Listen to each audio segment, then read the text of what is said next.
കൊല്ലത്ത് രോഗിയുമായി പോയ ആംബുലൻസ് ഹോൺ അടിച്ചെന്ന കാരണത്താൽ ഡ്രൈവറെ മർദ്ദിച്ച യുവാക്കൾ.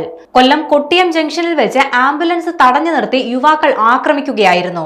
ആംബുലൻസ് ഡ്രൈവറായ ബിബിന് ആക്രമണത്തിൽ പരിക്കേറ്റിട്ടുണ്ട്. ഇന്നലെ രാത്രിയാണ് നടു റോഡിൽ വെച്ച് ആക്രമണം നടന്നത്. പത്തനാപുരത്തെ ആശുപത്രിയിൽ നിന്ന് രോഗിയുമായി കൊട്ടിയത്തെ കിംസ് ആശുപത്രിയിലേക്ക് വരികയായിരുന്നു ആംബുലൻസ്. ഇതിനിടെയാണ് ബൈക്ക് യാത്രക്കാരായ യുവാക്കൾ ആംബുലൻസ് തടഞ്ഞു നിർത്തി ആക്രമണം നടത്തിയത്. ആക്രമികളായ മൂവർ സംഘം ആംബുലൻസ് പോകാനായി സൈഡ് കൊടുക്കാതെ റോഡ് നിറഞ്ഞ് യാത്ര ചെയ്തപ്പോൾ ഡ്രൈവർ ഹോൺ അടിച്ചതാണ് ആക്രമണത്തിന് പ്രകോപനമായത്. ഇവർ ആംബുലൻസിന്റെ ചില്ലടിച്ച് തകർക്കുകയും ചെയ്തു. ബൈക്കിലെത്തിയ 3 അംഗ സംഘമാണ് ആംബുലൻസ് ആക്രമിച്ച് ഡ്രൈവറെ മർദ്ദിച്ചത്. പത്തനാപുരം സർവീസ് സഹകരണ ബാങ്കിലെ ആംബുലൻസ് ആണ് ആക്രമണത്തിൽ തകർന്നത്. സംഭവത്തിന് പിന്നാലെ 3 അംഗ സംഘം കടന്നുകളയുകയും ചെയ്തു. പിന്നാലെ ആംബുലൻസ് ഡ്രൈവർ കൊട്ടിയം പോലീസിൽ പരാതി നൽകി.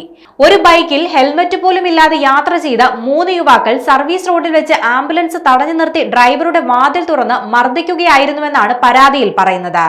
ആംബുലൻസിൽ രോഗിയുണ്ടെന്ന് നാട്ടുകാരടക്കം അഭ്യർത്ഥിച്ചതിന് പിന്നാലെയാണ് ഇവർ ആംബുലൻസ് വിട്ടു നൽകാൻ തയ്യാറായത്. അന്വേഷണം ആരംഭിച്ചതായി കൊട്ടിയം പോലീസ് പറഞ്ഞു. പ്രതികൾക്കായി തിരച്ചിൽ തുടരുകയാണ്.